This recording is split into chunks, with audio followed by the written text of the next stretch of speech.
Hello everyone, welcome to the Art of Speaking English. This is Hema, and from today I am going to start a grammar lesson series. In today's lesson I am going to talk about the difference between the phrase in spite of and the word despite. Without getting further delay, let's get started.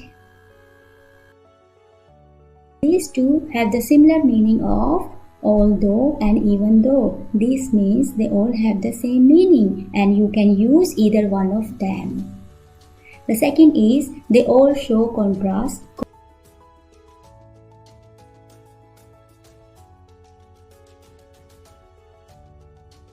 Only difference is we use of with in spite and we don't use of with despite. So don't forget it. Let's understand them with some examples. Despite his success, he is not happy.